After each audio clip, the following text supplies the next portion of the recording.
We're here in Mustang, Oklahoma on this beautiful rainy day. We're gonna run down the street and talk with Gerald Brand with Brand Racing Engines. He builds for the Street Outlaws, does so much good locally. I can't wait to talk to him. I've just been checking out his videos here. He does some precision work, so I can't wait to go check out his shop.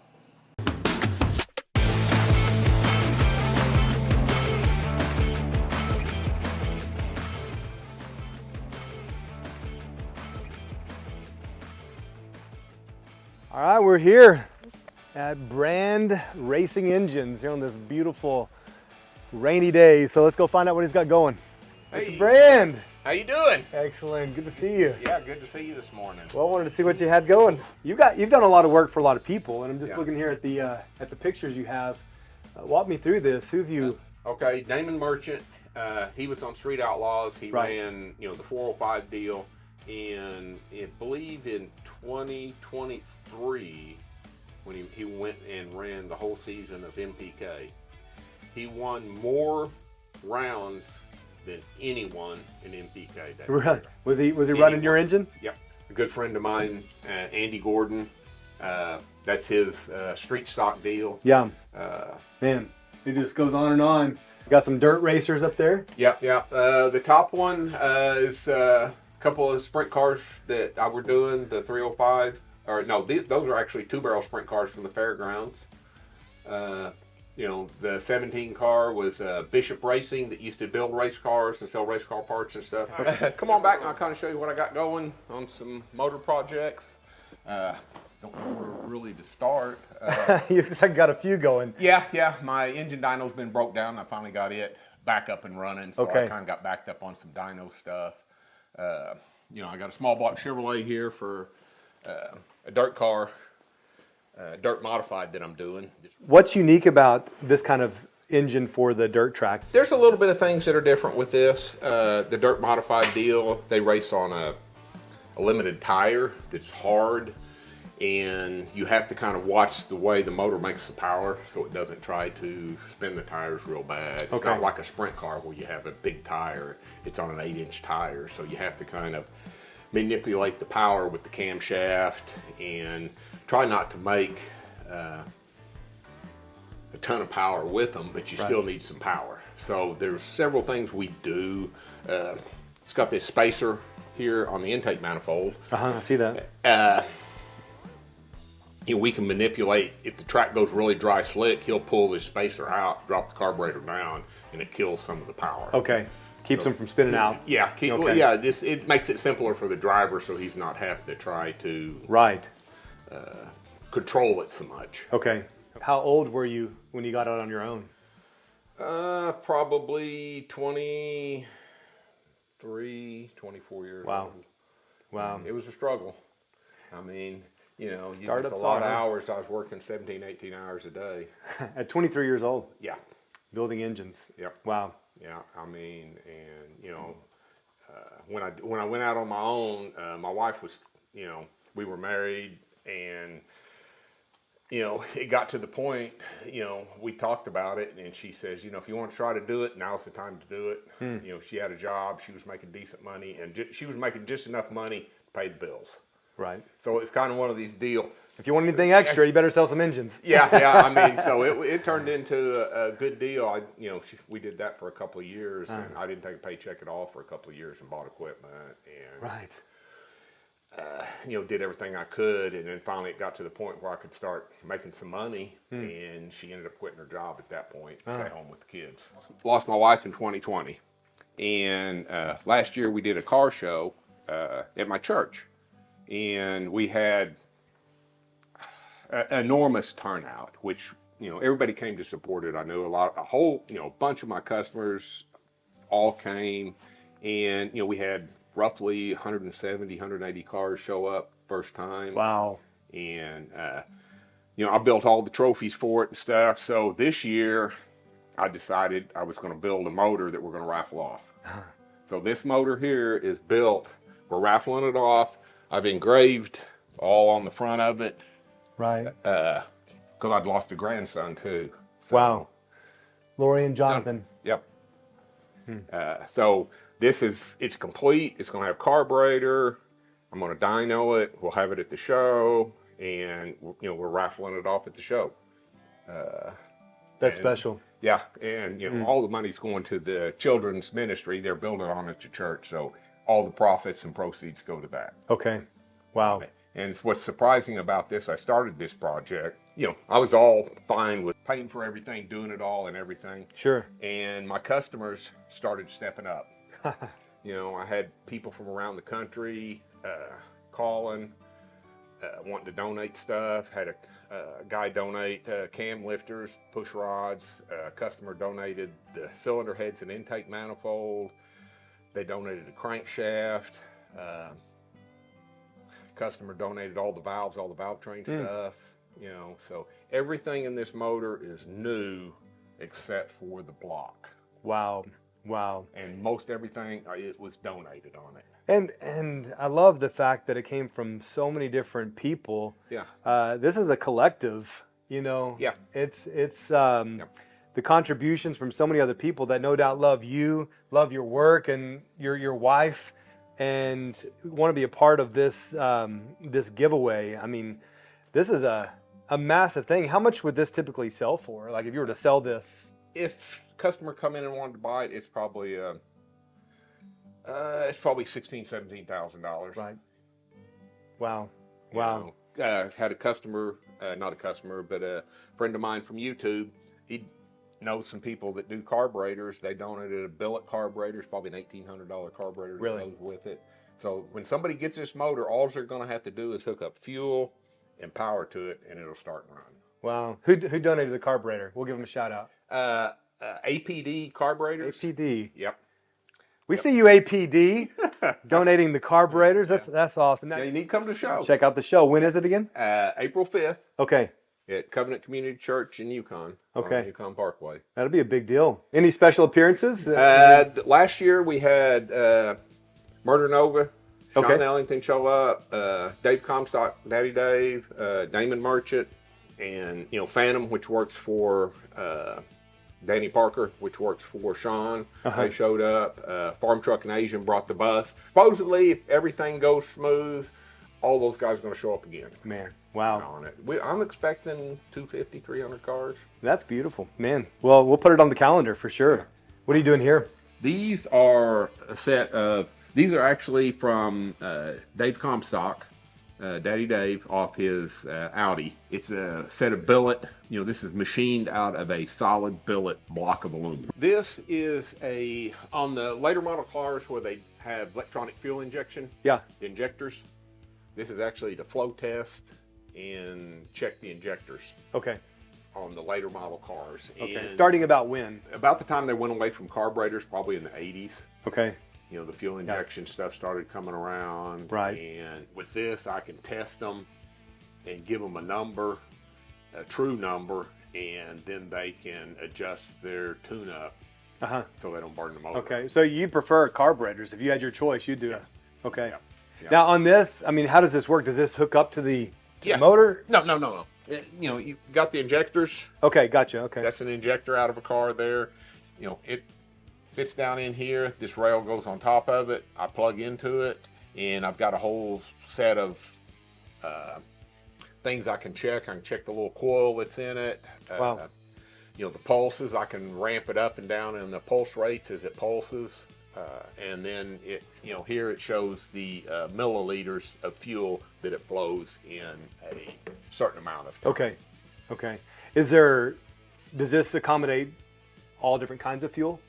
Yes. Okay. Yeah. The fuel what's actually in here is like a mineral spirits with some additives in it. All right. To keep it from foaming and to lube the injector to keep it from sticking or anything like that. Okay. Wow. Well, show me that dyno testing. Okay. This is the dyno here. What are you testing for? What are the measurements you're going to look for? I check all the exhaust gas temperatures, the AFR, how much fuel the motor's using, how much air the motor's using, horsepower and torque. I cut spark plugs apart and look at the fuel ring on the spark plug. Okay. I mean, go in depth in, Right. trying to make them optimum power out of them and still make them safe so the customer doesn't burn them up.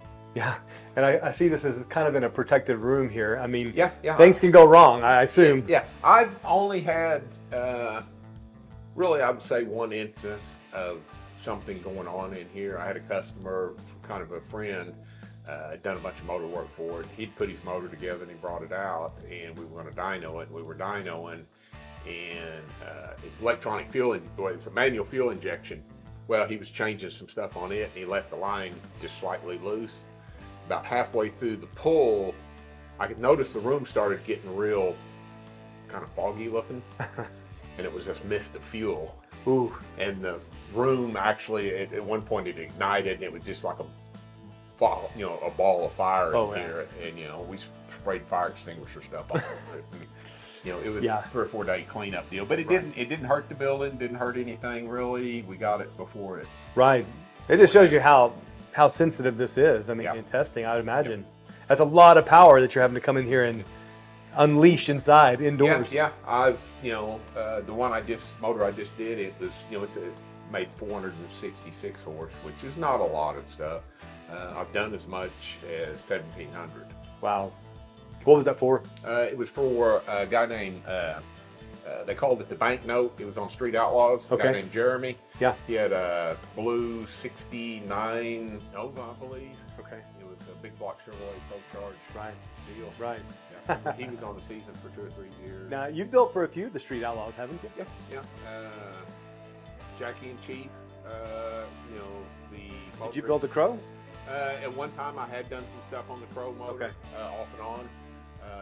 The motor that's in Jackie's Cadillac now, it's one I did or redid after they'd gotten it. So this is all the building assembly. Kind of this side is all the machine work. Yep. And getting everything machined and ready to assemble. And then take it over there to see if it explodes. Well, hopefully it don't explode. I don't have too many of those. This is the boring bar. We bore the blocks here. Then I have the surfacer where we deck blocks, surface cylinder heads. Got the rod hone over here where we can recondition cylinder rod or rods, hone pin bushings. I've got off on this thing about headers on cars. Okay. And I'm going to do a series on my YouTube channel about headers. This is a 8-into-1 collector. All 8 cylinders are going to go into this collector. Okay. And this is the other end of it. This is what they call a 4-into-1. Yeah. These are basically, they call them merge collectors. They make more power than a standard collector does. You talked about the car show, and you said you made the trophies. Are these them? Yep, these are some. I made them all last year. This is some stuff I made. We're going to have some motorcycles there. I love it. That's, and it's built out of all car parts. Timed and chains, spark plugs. It's got push rods. Small block should be rocker arms. It's got, sprocket and chain on it. That's fun. That's fun. Yeah. That's the kind of trophy I'd want to win. Now, tell me about the story with your wife.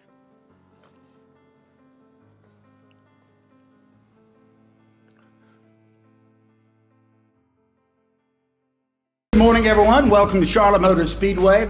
As current chair of the North Carolina Motorsports Association, and on behalf of the entire NCMA Board of Directors, we are incredibly excited to announce that in June of 2025, Charlotte will be hosting the first ever High Performance Expo, a business and consumer event that will bring together the automotive aftermarket community for a variety of racing and car-centric lifestyle events in and around the Charlotte area. I lost my wife in 2020. Never was COVID or anything related to that. She had a rare disease called relapsing polychondritis. And so many things went on that things weren't right.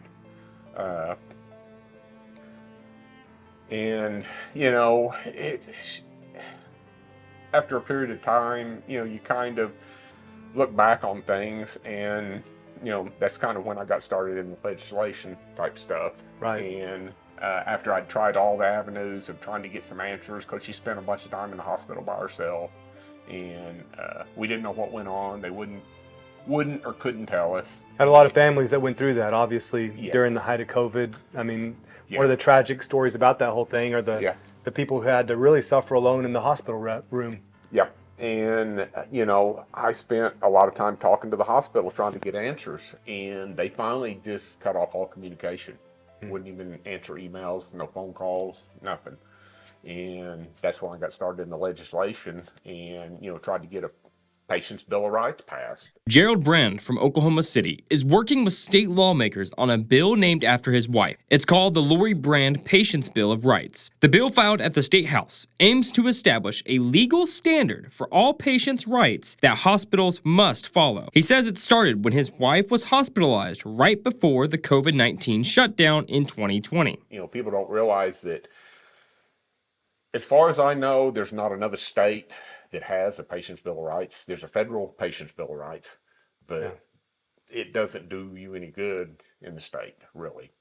If you file complaints with anybody, they go nowhere. And, you know, it didn't get past this last session. I'm back up there again, and I think it has a little more traction this year. Wow. There's more people involved. I've got it started in the House and the Senate this time. Yeah. So it's, you know, I go once a week and, you know, try to get support for it. And, you know, that's my, my goal now. And the car show is a way to, you know, honor my wife and my grandson. He was born with a SMA, which is spinal muscle apnea, which affects his muscles and stuff. He passed away at 7 months. You know, there's no cure for it or anything. Wow. And after he passed away, I did a deal with one of my customers and helped them with a motor project, and they raised money for SMA by we had a helmet that all the Street Outlaw guys had signed, and we raffled it off. And as she went around to race around Oklahoma and stuff, you know, they were selling raffle tickets, and, you know, I think that deal we ended up raising almost $6,000 for that deal. Wow. And what does the money go to? The car show money goes to Covenant Community Church. They're building on a children's building just for the kids. Wow. You know, Perfect way to remember your grandson. Yeah. The church is just, you know, it's outgrown. They have so many kids anymore. They are running out of room for the kids. Right. So, you know, they're trying to build on, and, you know, we're getting there on it. Yeah. So, They'll get there faster because of this. yeah, I hope so. Yeah. I hope it turns out good. Yeah. You know, your wife was, she's really the reason all this exists. When you started building, you said she carried the load for the first couple of years. Yep. And wow, my heart goes out to you, and I just think this is beautiful how this is set up to remember her and her legacy. And I think that in all of your work, I think is a tribute to her. Yeah, it's without her, I couldn't have done it. Yeah. Well, and two, I think that through the Patient Bill of Rights that you're wanting to get passed here in Oklahoma, what a way to make sure what happened to your wife is not going to happen to someone else. Yeah, it's, you know, it doesn't. I can tell people, it's not doing me. It's not helping me, really. Yeah. It is, but it isn't. Sure. But I'm thinking about all these people down the road that, you know, I don't want nobody to go through it. Yeah. Man, I give you a hug. Yeah. It's a beautiful story. Well, Gerald, I appreciate your time. Yeah. And I appreciate everything you're doing. Absolutely. Yeah. You know, we want to highlight guys like you who are doing great things out in shops like this that nobody knows about. Yeah. But I'm telling you what, you not only are building fascinating stuff for some of the top tier racers, but you're also doing stuff that's impacting entire communities. And so I think that what you're doing here is amazing, and it's an honor to spend the afternoon with you. Yeah, I'm glad. I mean, you know, I don't really want any recognition. I know, but that's exactly why I love it.